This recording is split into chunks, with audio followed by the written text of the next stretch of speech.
Tokyo Ghoul is everywhere. If you've ever been to a convention, then you've definitely seen a handful of people wearing the same damn mask, and most likely, you even have one in your own closet, slowly rotting away. But is it even such a good anime that it's more popular than masterpieces like Death Note or Sword Art Online? That's the question that gave me a mental erection today, so to calm it down, I went through all of Tokyo Ghoul to see if it's just some r/I'm 14 and this is deep show that's overrated, or if the praise and popularity is justified.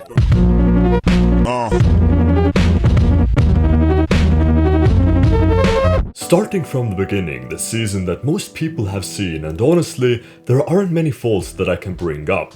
Sure, it has some minor issues like not being able to decide if they wanted a character to be edgy or quirky, so they did it both, but overall it's an enjoyable season. From the get-go, it establishes its uniqueness. At a time where vampire shows are literally everywhere, even where they don't belong, honestly, whose bright idea was it to combine Sherlock Holmes with vampires? Tokyo Ghoul decided to feature a mythical creature that hasn't gotten much love, ghouls. Instead of sucking blood, they eat human flesh, which keeps the edginess of needing humans for sustenance, but adds more spiciness because vampire shows have really lost a lot of purpose nowadays, since you can go on Amazon and get blood delivered to your home instantly. Yum! But flesh, on the other hand, not so easy.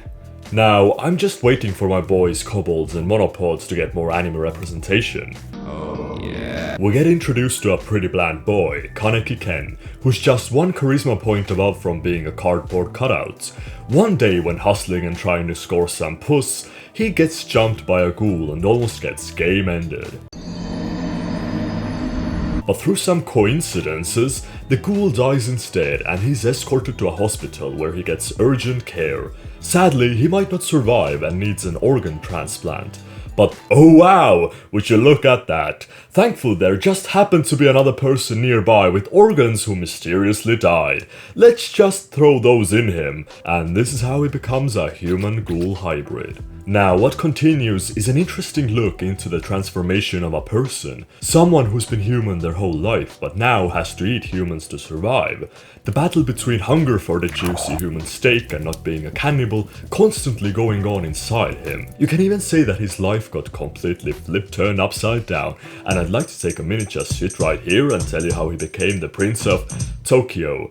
Or like ghouls, well not really, never mind.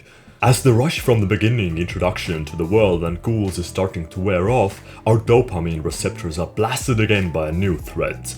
Instead of ghouls fighting other ghouls, doves enter the game. Not these doves. I don't even use your products. They are a police force who specialize in hunting and taking down ghouls. While they're mostly portrayed as the bad guys for not listening to flesh-hungry monsters who kill humans, I feel like the story still did them justice, holding up the ideals from both sides and not making it a one-sided mess. This is also where they introduced the most charismatic, interesting and hands down the best character in the show, Mado. You so fucking precious when you smile. And the last third of the season is the slowest because Kaneki gets kidnapped due to being the chosen one, so he's kinda tied up with other stuff, and we're mostly left to be entertained by his friends who prepare an epic plan to rescue him. By storming in and rescuing him. Is this really the best plan that we can come up with? Overall, it was a decent season. Not perfect by any means, but competent. I mean, it really opened up a can of worms when it said that ghouls can eat themselves to regain full health. Why not just cut out a piece of yourself, pack it for lunch and eat it later? They do have insane regenerative abilities as seen from this fight where the dude loses 90% of his internal organs and survives after some tiny neck nibbling, but it nicely set up the world, had a unique premise and colorful cast of characters who were memorable, though sometimes bordering on the line of being too quirky. Like one of the characters, Chu, wanted to eat Kaneki while he ate another human. That's just ridiculously over the top and funny for a comedy, not so sure about the horror show. Yes, feast my precious, for I shall have the last bite. But with such a capable beginning and a ridiculously cliffhanger ending, how did they live up to the viewers' expectations with the next season after building up Kaneki and his powers up so much, like having the godlike ability to change his hair color?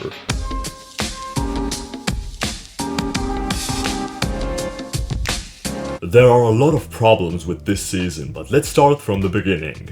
Or in the middle, since this season starts in the goddamn middle, right after the first one ended without any recap or anything. Why not just call it Season 2 instead of a freaking math equation? So, Kaneki was kidnapped but manages to escape, and the big problem arises pretty quickly because instead of joining his friends who came to rescue him, he actually joins Aogiri Tree, the guys who kidnapped him in the first place. What actual sense does any of this make? It feels like Naruto all over again, when Sasuke leaves to join Orochimaru, but instead of seeking power and devoting himself to revenge, Kaneki is just retarded.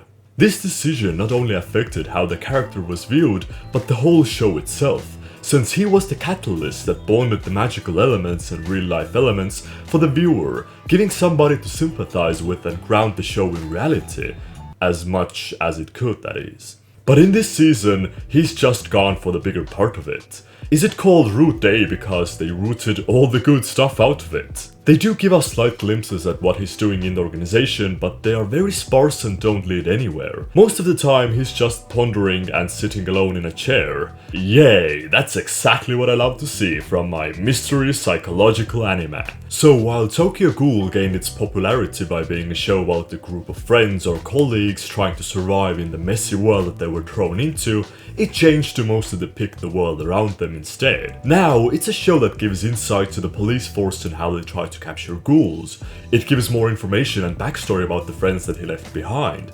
And not to forget, has a ton of epic fight scenes that don't lead anywhere or make much sense, and they accidentally even forgot to do choreography for them. I mean, this is at the level of stuff I did when I got After Effects and tried to learn masking for the first time. As an example, one of the bigger fights happens because the villain's organization breaks into a prison to release one guy, I think? But nothing seems to come out of it, and I'm not sure that we even see him later on. The bigger problem lies in the fact that it's not one main battle where Kaneki faces off against the Doves, but the show splits its focus almost evenly between 14 characters in the span of 2 episodes, trying to give us backstory and establish their core values. It ends up not connecting in any way and just muddies up the story even further. Then they instantly went back to develop a bond between 2 Doves, gave more backstory about his old friends, and then ended the season with a 4-episode fight which I'm not even sure what the point of it was, aside from, ooh, ghouls hate doves, doves hate ghouls, fight! It was mostly boring. Not saying that important story-related stuff didn't happen, but this raises a bigger question. Can you have anime that's only world building? Yes, it's necessary for the viewers to know things about the characters, to sympathize with them and know what's going on, but without a solid focus point, in this case Kaneki, world building becomes filler. So many characters are introduced and different plot threads opened, but I honestly don't care what happens to your quirky police kid with thread sewn in his skin, or the will they, won't they between the 2 officers of law. The things that they do address are irrelevant to the overall story. Like, I mentioned earlier that eating yourself was kind of a power move that technically makes ghouls immortal, and they addressed it in this season. Kinda. Kaneki gets haunted by the consciousnesses of who he had eaten before and almost goes mad. Except, like, what happens if you eat yourself? That's still not explained. And you know that you can just nibble the opponent without killing them, thus not transferring consciousnesses. So it addresses the question without actually answering it. And I feel like even the fact that they brought it up now was to give a reason for Kaneki to show off his new and nature powers.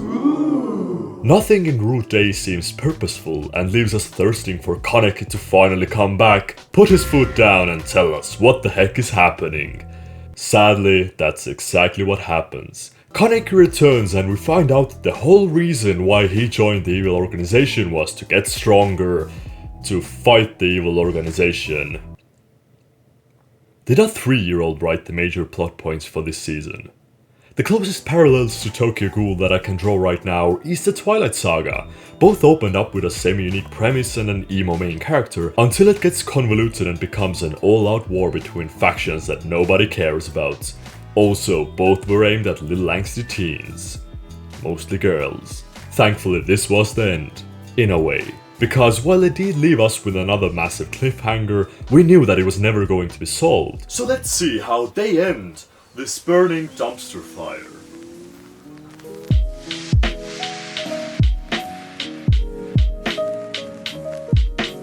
Now, with Tokyo Ghoul, it seemed like things were finally starting to get back on track. A nice refresh to the series. Or more like a spamming of the refresh button. Get better, goddammit! The story takes place 2 years after the events of Route A, with an asterisk. Now, we're following a dove called Heize, who's somehow super similar to Kaneki. He's leading a team of humans possessing the power of ghouls who were created by mixing them both. How did nobody come up with something like that before, considering how scientists just love to experiment? I don't know. This shall be my greatest creation yet. The up here. Sometimes science just goes too far. We slowly start getting some exposition drip-fed to us. Yes, Heize is Kaneki after all, but he's been mind-freaked by the police to get a new personality and work with them in peace. Then they bring back old characters. We get to know how they're doing, which really wasn't much different from earlier seasons. And then the show ends up juggling like 50 characters again, who it wants to please equally, like parents of octuplets, who try their darnest to provide equal attention to all of them so they wouldn't end up as strippers. They just fight and fight until Kaneki returns to form after battling a dove who helped mind control him, then reunites with others for a good cause, to join humans and ghouls in harmony, but accidentally turns into a huge Tao that spreads a virus which turns humans into ghouls and threatens the whole world. Way to go, Kaneki. But then they just get rid of it. Now, while Tokyo Ghoul Re was the longest show, I also spent half as much time recapping it because there wasn't anything substantial here. You might also see a dip in this video's writing quality right now because I don't care anything about Tokyo Ghoul related at this point anymore. Also, it doesn't help that it's 4 AM while I'm writing this. Aside from the beginning, it instantly turns into another blatant mess by constantly introducing new characters or referencing back to old ones, not to mention that the viewers have no clue what's going on for half of the time. Not even because they might have not seen the previous seasons, but because Route A didn't actually follow the manga while Re does. Apparently, Funimation even did a livestream where they explained the stuff that led up to Tokyo Ghoul Re. Hey kid, you ready for more of that Tokyo Ghoul epicness? Well, coming right up, after this 1 hour long livestream where we explain what the hell is going on. Don't you miss it, or you won't know what the heck is happening. To add insult to injury, they had random sex scene in the middle, which my messed up brain instantly translated into being sequel bait, by giving the creators an easy way to make money and continue the series by having a little child with new powers, instead of actually having the scene be about plot and character development. Though it can't really be about character development because the chemistry between them is worse than mine in high school. Hey, I at least passed. And holy crap, how many times does Kaneki change his style? He updates his looks more often than Windows does its updates. But thankfully, this is the end. Or is it? Well, yes, according to Wikipedia it is. Why would it lie? While Tokyo Ghoul started out as a promising psychological thriller focusing on ghouls and their ability to survive in the human world, featuring both bad ghouls who lure people and kill them mercilessly and also the better side, where they try to get by without injuring anybody and resorting to eating suicide victims and already dead people, it slowly degraded into a basic shonen anime where the good side fights the bad side and then they have to save the world. Just with more characters to memorize than in Game of Thrones. Looking at the reviews it's gotten, the popularity of the show and what the mainstream thinks of it, this might actually be the most overrated anime in existence. But thank you guys for watching the video. Let me know if you've seen the show and what you did think of it. Did you bother to even get past the first season? And don't forget to like this video because that's pretty much the only way you can support my channel. I'll see you guys next week in the virtual world.